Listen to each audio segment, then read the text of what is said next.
Sabe aquele tipo de dorama que quando termina um episódio você fica ansioso pelo próximo? Noveland Eclipse de Pérolas se encaixa perfeitamente nesse estilo. Temos como protagonistas a musa Yang Mi. Acho que tudo que essa atriz faz é bom. A primeira série que assisti com ela foi Eternal Love, que inclusive eu fiz uma resenha e vou deixar o link aqui nos cards e na descrição desse vídeo para você conferir assim que terminar esse vídeo aqui. Contracenando com ela, temos William Chan. Eu não conheci esse ator, mas depois que comecei a assistir Eclipse de Pérolas eu já me tornei fã. Afinal, homem bonito e talentoso é tudo que a gente quer encontrar nesse universo dos doramas. A química desse casal era absurdamente linda, perfeita. Mas deixemos de enrolação e vamos para a resenha desse hino de sucesso do ano de 2021. Nossa série começa com nossa protagonista, Hai-Shi, ainda jovem, talvez com seus 12 ou 13 anos. Ela está em alto mar com seu pai e alguns pescadores, mas não com o intuito de pegar peixes e sim pérolas, pois segundo os administradores da região local, aquelas pérolas eram tributos exigidos pelo imperador.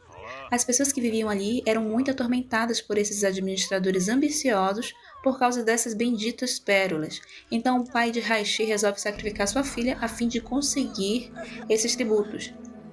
Felizmente, uma sereia vê o sofrimento da menina e a salva. A seguir, entra em cena nosso protagonista, Fang Jiamin. Ele é um dos principais oficiais do Império e também trabalha disfarçado cuidando diretamente da proteção do Imperador. De passagem pelo povoado de Hai-Shi, ele a conhece em um momento muito crítico da vida dela. Ele a salva e logo vê algo a mais na garota, então a convida a segui-lo e lhe dá duas opções de viver a seu lado. Uma é sendo uma garota, e se assim fosse, ele não poderia lhe oferecer nada mais que proteção e uma casa confortável para morar. Mas se quisesse segui-lo como um garoto, além de tudo isso, ela teria liberdade. Sem pensar duas vezes, ela aceita viver ao seu lado como um menino, então ela recebe seu sobrenome e se torna o jovem mestre da casa de Xiamin. Por isso pode estudar, aprender artes marciais e andar livremente pela cidade como a maioria dos jovens bem-sucedidos daquela época. Hai-Shi cresce impetuosa, livre, tendo uma grande admiração por Jiamin, que ela chamava respeitosamente de mestre. Acontece que quando adulta, nossa heroína percebe que seus sentimentos por Jiamin não eram mais os mesmos de uma aluna para com seu mestre, mas sim o amor que uma mulher nutre por um homem. Mas e ele? Quais são seus sentimentos por nossa heroína? Aqui entra a parte que eu acho mais legal na desenvoltura desse personagem. Como é Jiamin? Bem, ele, além de bonito, é inteligente e super poderoso nas artes marciais, do tipo que ninguém é páreo para ele. Então, todo esse conjunto de atributos faz com que Jiamin tenha uma personalidade magnética, ao menos aos meus olhos, né? Ele é calado na dele, parece indiferente em relação a tudo, inclusive em relação a Hai-Shi, mas ele não tem aquela postura arrogante. Ele percebe os sentimentos dela, ele percebe os seus próprios sentimentos por ela, mas age com uma placidez única, o que leva a nossa heroína a acreditar que não é correspondida. Então entra aqui outro detalhe da série que eu vejo que foi muito bem trabalhado. É porque ele a ama silenciosamente. Ele tem os momentos de ciúmes e preocupações com ela, mas guarda apenas para ele, já que existe uma razão profunda que impossibilita esse amor. Vou deixar para falar sobre esse motivo mais à frente. Temos também outro casal principal, que é o Imperador e sua nova consorte. O ator que interpreta o Imperador é bem conhecido. Ele fez doramas populares como Amor Bem Intencionado na Netflix. No início eu pensava que ele seria o vilão da série, pois me parecia um pouco antagônico ao nosso protagonista. Porém, com o desenrolar da trama, as coisas foram ficando mais claras e notamos que, na verdade, ele e Jiamin eram grandes amigos. Como sempre em minhas resenhas, eu abro meu coração para vocês, então devo confessar que não gostei desse segundo casal. O Imperador tem uma personalidade um tanto difícil, meio que amarga, porque ele perdeu seu grande amor muito precocemente. Acontece que sua nova esposa tem a mesma aparência de sua ex, então ele a maltrata muito no início e o amor entre eles só irá surgir mais tarde depois que ela sofre um bocado nas mãos dele. Eu não sei explicar bem, mas algo entre eles não me agradava e não era apenas pelo começo difícil deles, mas pelo que vi, muitos gostaram desse casal sim, e a presença desses personagens é de fundamental importância para a trama. Mas voltemos ao nosso casal principal.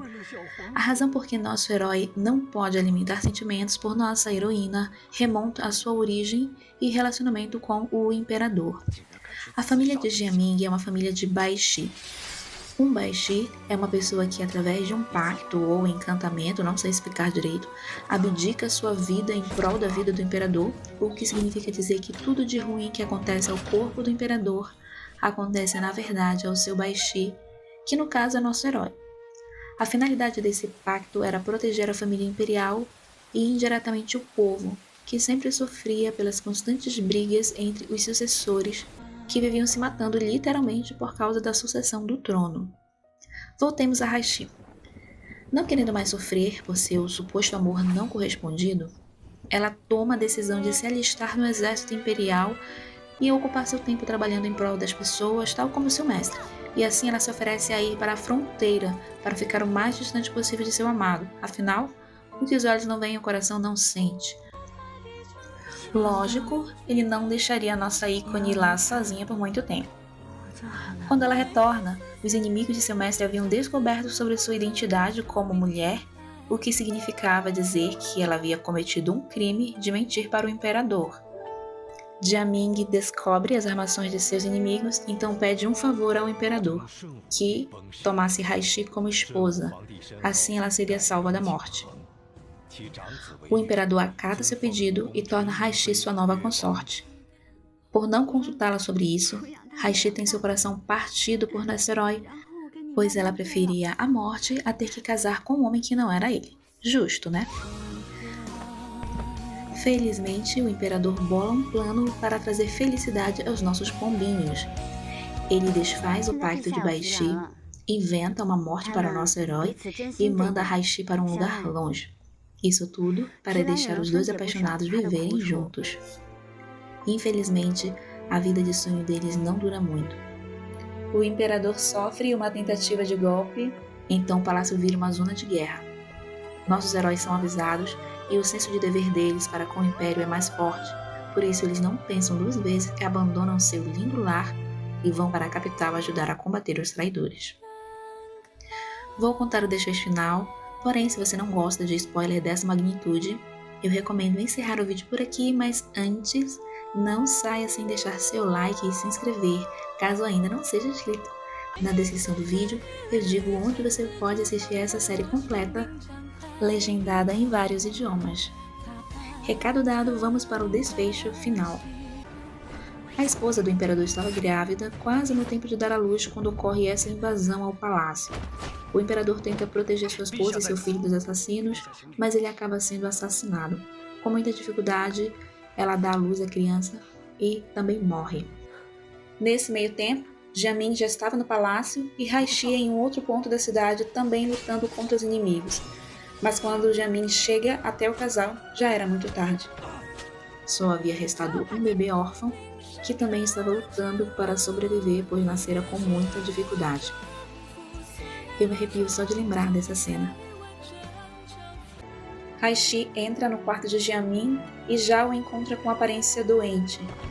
Ele declara a Raishi com lágrimas nos olhos que fizeram o pacto de Baishi com o bebê, pois a criança estava morrendo e ele era o único herdeiro vivo. Agora, o amor deles definitivamente não era mais possível.